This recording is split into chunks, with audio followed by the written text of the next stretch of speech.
apparel. Wednesday, textiles. I spent almost 2 hours weaving my own fabric just for it to turn out like an ugly piece of shit. So we got these little laser cut wooden looms, so like about half the size of an A4 page.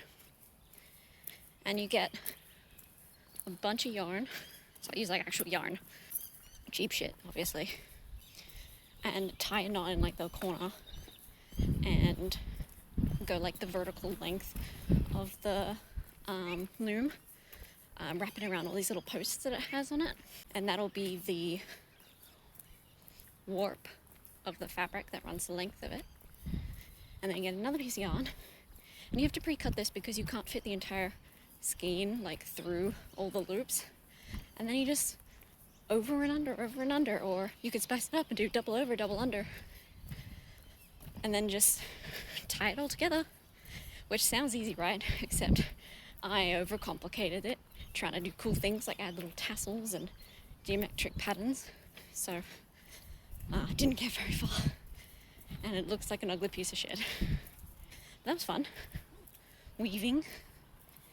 And then next week is going to be knits, so we'll see how that goes. The design class. What was it? Something. Patterns and texture. So patterns, the actual imagery on the fabric, whether that's like geometric or dotted or organic or photographic or conversational, which means it's just kind of randomly spotted all over. I think it's cute, it's called conversational. But it could have a particular orientation, and that's going to affect how you cut it out in patterning, how it's going to give the illusion of form on the body. And then we learned some drawing techniques for drawing the pattern. So like, I did a striped shirt, which is easy, right? Because you just kind of curve the stripes around the shape of the body and erase a little bit where there's light and darken it a bit where there's shadow. I couldn't figure out how to draw denim, like the texture. So I just got a piece of plastic from a folder. It has those little ridges on it, and then just kind of rubbed the paper over it to get the texture. Which is kind of cheating, but there you go. So this is the loom I was talking about. Those lines are the warp, and then you weave the weft, so you can make, you know, pretty things with them. Pretty things, especially if you use some funky yarns. So I had some like 6 dirham yarns that I've been holding on to for ages, which look beautiful when you brush them out. I thought they'd be neat. But yeah, I way overcomplicated it, and this is the nightmare I ended up with. Like, the top bit's alright. There's like 4 different stitching types in here. There's tassels. Yeah, I'll go. My water bottle also leaked inside my bag. So my entire sketch pad is wet corners. While we were weaving, the teacher was gushing about the latest Valentino collection. So the couture one, not the ready-to-wear one. And it was exhibited in this big dock warehouse in Venice with floating platforms for the models to walk down. All the audience members sat in like these little pillar areas in the old building, and they had like a dress code of white. They were playing like live music, and to be honest, none of these elements went together. Like the music didn't vibe with the location, didn't vibe with the people, didn't vibe with the actual fashion on the runway. And some of it, you know, it's couture, so some of it's beautifully constructed. And honestly, it was a large collection, so a lot of it looked like filler. Like the dude just needed to fill a number of designs. Especially this one design, the tongue design. I need you to go and find the Venice Couture Valentino collection and look at design number 57. Remembering that because it's couture, you can buy this and have it customized to your body. I just finished work. I've been out of the house for over 12 hours now. So I'm very tired, but I don't know how to turn this mouth thing off. It's on my normal, it's creepy. But let's talk about texture, because I talked about pattern earlier, but I forgot to talk about texture, the other element of that. So like, whereas pattern is like the image on a surface, texture is the actual nature of the surface. So like, it could have visual elements, tactile or audible elements. How it looks, the texture, how it feels, and how it crinkles, basically. So like, taffeta is very audible, corduroy is very tactile, it's like ribbed surface, and visually, like sequins, you know, they make a big deal. Texture can either be real, so like physically sequenced on something, or it could be implied. It could be like printed onto the fabric as an image. It kind of goes in the pattern side of things, but it's a visual texture. Also related to texture is like how a fabric reacts to light, whether it's transparent, whether it absorbs the light, or whether it reflects the light. That's part of the texture as well. In the drawing class, we did gathers. So we were asked last week to wear an outfit that has elements of the thing that we're going to be drawing the following week. An outfit, this outfit. So we could reference when drawing gathers. So like learning how light affects gathers and shadow and how it falls on the fabric and stuff, which is it's learning this stuff suddenly makes my drawings look so much more legit, because the way it moves is more realistic. Doesn't matter if the art style isn't realistic, the physics in it is, if that makes sense. So I still have to do more homework because I'm always very slow in drawing class, but I'll probably stream that. So in my very long day today, sewing. I think because it's an all-day class, it's just suddenly it's very taxing, even if the actual sewing itself isn't like very intensive. It's because you're spending all day doing it. But we did more seams and some hems, and we did a lot. Like, it's on my Twitter how many things that I sewed today. French seams, which are ugly by the way, but is fantastic if you don't have an overlocker and need a nice inside, which I wish I knew this like 10 years ago, but we're learning it today. So it's like when you sew the seam on the correct side of the fabric instead of the wrong side, because you always sew seams on the wrong side. You sew it on the correct side, flip it, and then encase that seam on the wrong side and sew it again. So it's all like trapped inside. Then we did like rolled hems, like rolling it up into little bits and then stitching over the top.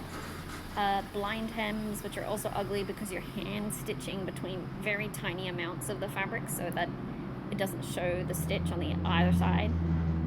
It's super weak. I don't know why you would use that stitch. I've seen it maybe on like cuffs of blazers when they're tailored. I learned a trick to cutting out overlocking when you fuck it up. You so in the overlocking you have 2 running stitches or 1, and then the loops. If you cut the running stitch right then, you can just pull the whole string out and then the loops just fall away. I have wasted so much time cutting out overlocking that I've messed up. I just have a bunch of notes for sewing tricks to make things easier for me.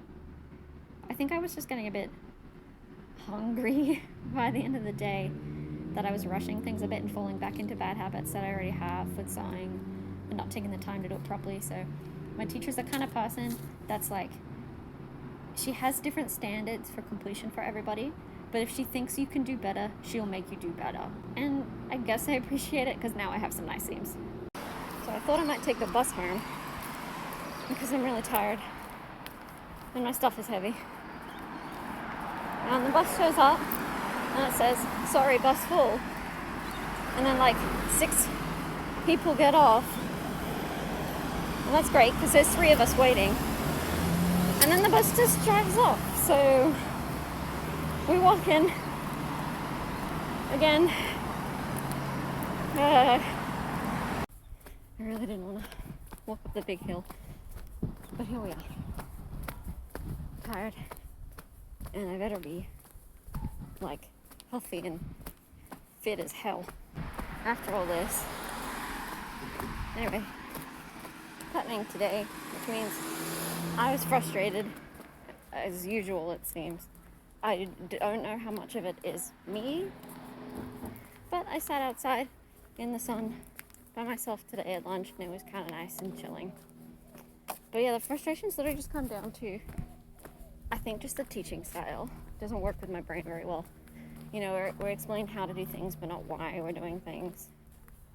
You know, so if you have like a dart, and you mark it out on your pattern, and you pivot around the point of the dart, and then redraw the edge of the pattern, it makes like a flare.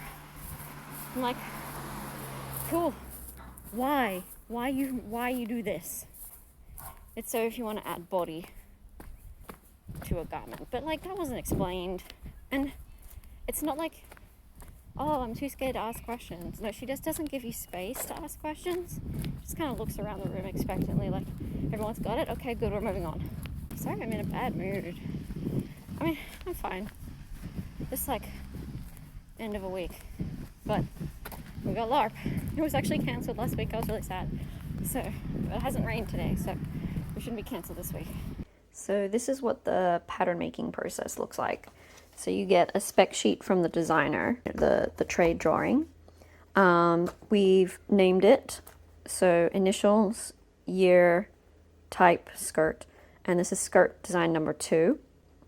The description, which I think I'm really straightforward with the description. 2 dart straight skirt with center back split extension band. 2 darts, straight skirt, center back, extension band with split. So I've got my measurements. So width is included, how long it's going to be, how long the split is. So we're basically analyzing the design.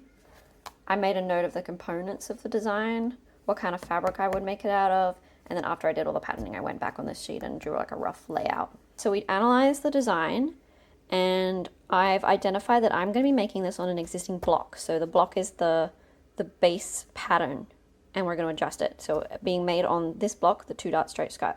This one. I have these blocks made in 3rd scale because it's easier to draw them up when you have them made out. So like this. It's made in 3rd scale, so I can use this as a template, essentially, with the marks on it for seam allowances, where the center back lines up, the darts. This was the plan of action. I've traced the block. So the red mark is the block, so I've marked that out. The red mark is the block, and we're going to make adjustments in blue. So I've shortened it, cutting off this section. We've made a band, and because there's a split in the band, which we've marked out here, we're extending the seam allowance a little bit. The sewing guides are done in green, so we've got a mark here for the zip and some seam allowance here because it's a change to the existing block. Over here I've got my measurements. I've named the style. I've identified the block number we're building it on. So this is like the base measurement plus the seam allowance. Yeah. And then this gets transferred to a big piece of paper to do in 1:1 scale, which I have a picture of it here. Pattern piece sheet on it. So you attach it all together and then hang it up. These were the other things. So the part that wasn't really explained very well. So just some techniques to creating seam allowances. So we've got our pattern pieces and we want a seam allowance between them, so we've spread them, cutting and spreading. Another method is shifting the piece along. So you just shift it along that way and redraw your lines to create a seam allowance that way. So these are obviously like predetermined splits in a pattern piece. On an angle, you want to square off the edges so you can sew it better. It means you'll have a little bit sticking at the bottom, but that's what overlocking and cutting that piece off is for. Same sort of thing here. You want to square off the edges. It annoys me because like when you fold that piece back, it's going to have a little piece sticking out, but teacher didn't explain. This was that pivoting thing I talked about. So it has the dart here, the dart. You put it there and then you rotate it to close the dart and it extends this section out, which means when you close that dart, there is more give on the bottom because it's wider. And then this last one was creating a facing by tracing this section and extending it using like a pivoting motion. Seam allowances. But yeah, that's it for this week. See you next week.